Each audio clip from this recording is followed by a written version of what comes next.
যত শহীদ আছে তাদের নামের শেষে শহীদ। সৈয়দুশ শুহাদা আমির হামজা শহীদ। আকাবিররা যারা শহীদ হয় তাদের নামে শুরুতে আসে শহীদ। শাহ ইসমাইল শহীদ। শহীদ নামে তিনি কিন্তু একজন আশিকে রাসূলকে আলাদা করে আল্লাহ তাআলা চিনাইছে যে তার নামের শেষে শহীদ না, তার নামের শেষে হলো গাসিল, অর্থাৎ নবী প্রেমের কারণে তাকে আল্লাহ তাআলা এমন মোহাব্বত করেছে যে তার শুধু আমল নামার নাপাক নয়, দেহের নাপাক দূর করার দায়িত্ব আল্লাহ নিয়া হানজালাকে আকাশে উঠায় আল্লাহ তাআলা গোসল দিয়েছে। আসমানে গোসল হয়ে গেছে জান্নাতের পানি দিয়া। এই মাসালাটা সাহাবায়ে কেরামের শিশু বাচ্চারাও বুঝতো, ছোট ছোট বাচ্চারা বুঝতো। এ কারণে বাচ্চারাও নিজের জীবনের চাইতে রাসূলকে বেশি ভালোবাসতো। এ কারণেই বাচ্চা সাহাবী হযরত তালহা বিন বরা, নবীজি ওনাকে খুব মহব্বত করতেন। এই বাচ্চাটাকে নবীজি দেখতে গেছেন বাচ্চাকে, যখন হযরত তালহা বিন বরা অসুস্থ, নবীজি চোখ দেখা বুঝলেন আর টিকবে না, মারা যাবে, হায়াত আর নাই। নবীজি হযরত বরাকে বললেন, তালহার জানাজা আমি পড়াবো, আমি ওকে কবরে নামাবো, মারা গেলে আমারে খবর দিবা। নবীজি চলে গেলেই তালহা বলে, আব্বা রাসূল কি বললেন? রাসূল বললেন তুমি ইন্তেকাল করলে খবর দিতে, জানাজা নবীজি পড়াবেন, তোমাকে দাফন নবীজি করবেন। কিন্তু হযরত তালহা বিন বরা বলে, আব্বা দিনে মারা গেলে খবর দিবেন, রাত্রে মারা গেলে খবর দিবেন না, আপনি জানাজা করে দাফন করে দিবেন। আল্লাহর কুদরত হলো রাতের বেলায় মরে যায়। সন্তানের ওসিয়ত মাফিক হযরত বড়া দাফন করে ফেলে। নবীজি বলে, বড়া কেন আমায় খবর দিলা না? খবর তো দিতে চাইছি, কিন্তু আপনার আশেক দিতে দেয় নাই। আপনার আশেক বলেছে আমাকে দিনে মারা গেলে খবর দিবা, নবীর জানাজা নসিব হবে। মরণ যদি রাত্রে হয় আমার সরকারকে খবর দেওয়ার দরকার নাই, কারণ রাতের আধারে আল্লাহর নবী আসলে মুনাফিকরা যদি নবীজিকে আক্রমণ করে আমি আল্লাহরে মুখ দেখাবো কেমনে? ছোট্ট বাচ্চাও বুঝতো সর্বোচ্চ মোহাব্বত নবীজিকে দিতে হবে। নবী আলাইহিস সালাতু ওয়াস সালামকে কাঁধে করে হযরত আবু বকর পাহাড়ের উপরে উঠছেন। আবার নবী আলাইহিস সালাতু ওয়াস সালামকে বিশ্রাম করাইতে সিদ্দিক আকবর সাপের কামড়ও খাইছেন। এই যে মোহাব্বত, এই মোহাব্বতের মাধ্যমে হযরত আবু বকরের শুধু আমলি মিল না, ইন্তেকালের হালতের, রূহ কবজের হালতের মিলও আল্লাহ তাআলা মোহাব্বতের কারণে আবু বকর সিদ্দিককে আল্লাহ দান করছে। আম্মা জান হযরত আয়েশা সিদ্দিকা বলেন যে আমার আব্বা তো হাইয়ান ওয়া মাইয়িতান আশবা আনিন নবী সাল্লাল্লাহু আলাইহি ওয়াসাল্লাম, শুধু হায়াতে নবীজির নকল কপি আমার বাবা তা না, মৃত অবস্থায়ও মৃত্যুবরণের সময়ও নবীর রং আর আমার বাবার রং এক রং। এটা একটা মোহাব্বত থেকে ওনার নসিব হয়েছে, সেটা হলো নবী পাকের সর্বোচ্চ মোহাব্বত। এই সাপের কামড় খাইছেন,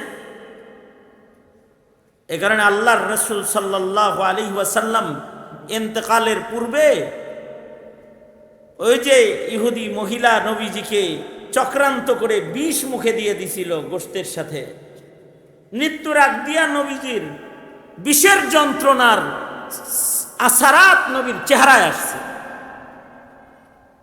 আম্মা জান হযরত আয়েশা বলেন, নবীজি যেমন ইন্তেকালের পূর্বে চেহারার মধ্যে বিষের যন্ত্রণার ছাপ এসেছে এবং নবীজি বিষের যন্ত্রণা অনুভব করেছেন, আমার বাবারও মাঝে মধ্যে বিষের যন্ত্রণা উঠে যেত, নবীজিরও মাঝে মধ্যে ওই বিষের যন্ত্রণা উঠত। নবীজি আসমা উল হোসনা পড়ে দম করতেন, আবার ভালো হয়ে যেত। আমার বাবারও বিষের যন্ত্রণা উঠত মাঝে মাঝে। যেই বিষের যন্ত্রণা আমার বাবার দেহে গারে সোর থেকে সাপের কামড়ের মাধ্যমে দেহে ঢুকছিল, মৃত্যুর সামান্য পূর্বে আমার আব্বাজান সিদ্দিক আকবরের সেই গারে সোরের সাপের কামড়ের বিষের যন্ত্রণা উঠে যায়, চেহারার মধ্যে আসর এসে যায়। সেই রং আমার বাবার চেহারা এসে যায়, যেই রং হাবিবে কিবরিয়ার ওয়াফাতের সময় চেহারায় এসেছিল। হাইয়ান ওয়া মাইয়াতান আশবানিন নবী সাল্লাল্লাহু আলাইহি ওয়াসাল্লাম। এই যে এই মাকাম হযরত সিদ্দিক আকবরের হাসিল, এইটা নবী পাকের মুহাব্বতের কারণে। সাহাবায়ে কেরামের জামাতের সবারই এই অবস্থা, যে নিজে নবীজিকে সর্বোচ্চ ভালোবাসাটা উপহার দিয়েছে। যেমন হযরত হানজালা, যে নবী পাকের প্রেম প্রকাশ করতে গিয়ে গোসল বর্জন করেছে, অথচ ওনার বিবি ওনাকে তানবিহ করেছে যে আপনি নাপাক, গোসল করে যান। হানজালা বলে, কার জন্য গোসল করব? আমি তো শহীদই হয়ে যাবো, আমার নবী নাই, আমিও তো নাই। এবং যুদ্ধের ময়দানে চলে গেছেন। এই যে নিজের পবিত্রতার দিকেও নবীর প্রেমে তাকাইতে পারে নাই, অর্থাৎ নিজের বদনী পবিত্রতার চাইতেও নবী পাকের মুহাব্বতটাকে উপরে উঠায়া দিছে। তখন লাভ কি হয়েছে? যে হযরত হানজালার বদনী নাপাক দূর করার জিম্মাদার স্বয়ং আল্লাহ নিজে হয়ে গেছে, আল্লাহই হয়ে গেছে। যে হযরত হানজালার লাশ আসমানে উঠায়া আল্লাহ তাআলা গোসল দিয়ে দিছে। দুনিয়াতে একজন আশিকে রাসূল,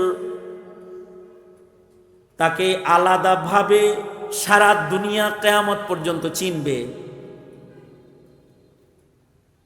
সেই আশিকে রাসূল হলেন হযরত হানজালা। যে হযরত হানজালাকে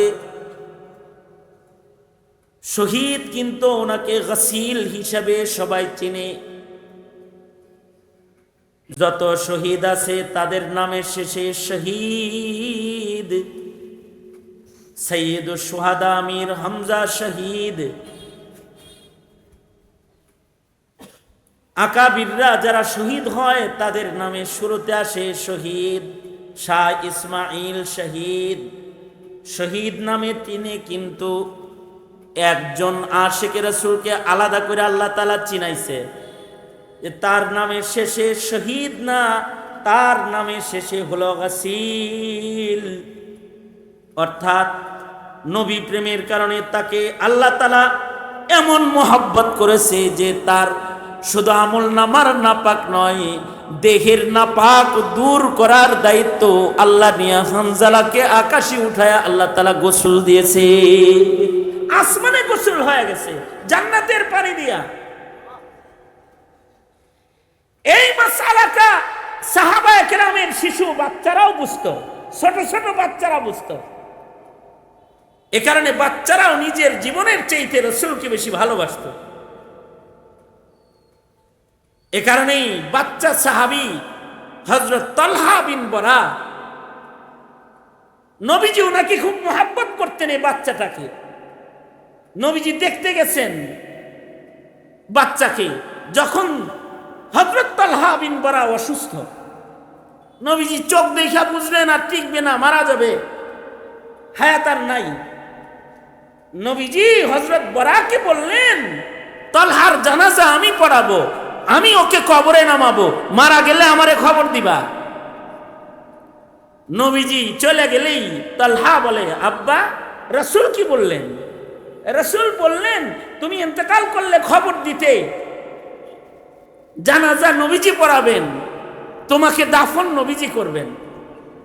কিন্তু হযরত তালহা বিন বরা বলে, আব্বা দিনে মারা গেলে খবর দিবেন, রাত্রে মারা গেলে খবর দিবেন না, আপনি জানাজা করে দাফন করে দিবেন। আল্লাহর কুদরত হলো রাতের বেলায় মরে যায়, সন্তানের ওসিয়ত মাফিক হযরত বড়া দাফন করে ফেলে। নবীজি বলে, বড়া কেন আমায় খবর দিলা না? খবর তো দিতে চাইছি, কিন্তু আপনার আশেক দিতে দেয় নাই। আপনার আশেক বলেছে আমাকে দিনে মারা গেলে খবর দিবা, নবীর জানাজা নসিব হবে। মরণ যদি রাত্রে হয়, আমার সরকারকে খবর দেওয়ার দরকার নাই, কারণ রাতের আধারে আল্লাহর নবী আসলে মুনাফিকরা যদি নবীজিকে আক্রমণ করে, আমি আল্লাহরে মুখ দেখাবো কেমনি? ছোট্ট বাচ্চাও বুঝতো সর্বোচ্চ মোহাব্বত নবীজিকে দিতে হবে। এই মাসআলাটা সময়ের সাধারণ মুসলমান না বুঝলেও আলেম বুঝে, তলবে ইলমও বুঝে। এ কারণেই শাপলা চত্বরে তলবে ইলমরাও শহীদ হয়েছে নবীর ইজ্জত রক্ষা করার জন্য। আমাদের মক্তবের ছোট ছোট বাচ্চারাও এটা বুঝে, কিন্তু আমরা ওই পুরান কপাল জাতি যারা নিজের সন্তানকে রাসূল চিনাইতে পারি না। আমাদের সন্তানরা নেতা চিনলেও নবী চিনে না। নেতার প্রেম প্রকাশ করে, দলের প্রেম প্রকাশ করে, নবীর প্রেম প্রকাশ করে তারা জানে না, কারণ তারা তো চিনে না এবং তারা এটা বুঝেও না যে রাসূলকে কতটুকু ভালোবাসা দরকার। কথা হলো, রাসূলের ভালোবাসা তো দাবি করার জিনিস না, এটা নবীজির ইত্তিবার মাধ্যমে প্রমাণ করার জিনিস। নবীজির ইত্তিবার মুহাব্বত, হাকিকি মুহাব্বত, এইটা যাদের ভেতরে থাকবে তাদেরকে আল্লাহ তাআলা নবীজির সাথে জান্নাত দান করবে। আল্লাহর রাসূল বলেন, মান আহাব্বা সুন্নতি ফাকাদ আহাব্বানি ওয়া মান আহাব্বানি কানা মাই ফিল জান্নাহ। আলহামদুলিল্লাহ বলি সবাই, নারায়ে তাকবীর, নারায়ে তাকবীর। মুনাজিরে আজমের আগমন, নারায়ে তাকবীর। একে তো 8:30 পর্যন্ত মাহফিলের নামাজের বিরতির পূর্বের সময় কয়েকটা কথা আমি বলার এরাদা করেছি। তার 1 নম্বর কথা শেষ, সেটা হলো নিজেও এটা বুঝতে হবে এবং নিজের প্রজন্মকেও এটা বুঝাইতে হবে, নবীর মুহাব্বত ঈমান। নবীর মুহাব্বত যার নাই তার ঈমান নাই। আর নবীর মুহাব্বত কেক কাটার নাম না, দিন পালনের নাম না, দিন মানানোর নাম না। নবীর মুহাব্বত হলো নবীর প্রেমে দিল পালানোর নাম, আর নবীর ইত্তিবায় জীবন গঠনের নাম। এটা হলো নবীর মুহাব্বত। तकमील मारिफत है मोहब्बत रसूलुल्लाह की, है बंदगी खुदा की है इताअत रसूलुल्लाह की। तस्कीन दिल है सरवरे कौनो मका की याद, सरमाए हयात है सरमाए हयात है उल्फत रसूलुल्लाह की। इतनी सी आरज़ू बस ऐ रब्बी दो जहां, दिल में रहे हर वक्त मोहब्बत रसूलुल्लाह की। এটা কামনা হওয়া চাই হৃদয়ে যেন নবীর মোহাব্বত কামেল হয়। সন্তানকে নবীর মোহাব্বত শিখাইতে শুধু শানে রিসালাত সম্মেলন একদিনের নয়, নিজের সন্তানকে সিরাত পড়ান, সিরাত পড়ান, নবীর জীবনী পড়ান, নবীর জীবনী শিখান। গোমাতা শিখাইছে, ট্রান্সজেন্ডার শিখাইছে, আর রাসূল বাইর করছে। দীর্ঘদিন আওয়ামী লীগ এই মেহনত করে গেছে, হিন্দুত্ববাদ শিখাইছে, আর রিসালাত শান, নবীজির শান মান ভুলাইয়া নাস্তিক বানাইছে। সময় এসেছে এখন আবার জায়গায় ফিরে যাওয়ার। সঙ্গত কারণেই সামনের প্রতিটি পদক্ষেপ যেন নবীর ইজ্জত রক্ষার পদক্ষেপ হয়, নিজের সন্তানের ঈমান রক্ষার পদক্ষেপ হয়। এই কামনায় ব্যক্ত করেই আমি আমার স্বল্প সংক্ষিপ্ত মাত্র দুইটা কথা এখানেই শেষ করে দিচ্ছি। যা কিছু বলেছি এর থেকে আপনাকে আমাকে আল্লাহ তাআলা নবী পাকের মুহাব্বত এবং মুহাব্বত প্রকাশের সঠিক পন্থা গ্রহণের তৌফিক আল্লাহ আমাদেরকে দান করুন, আমিন।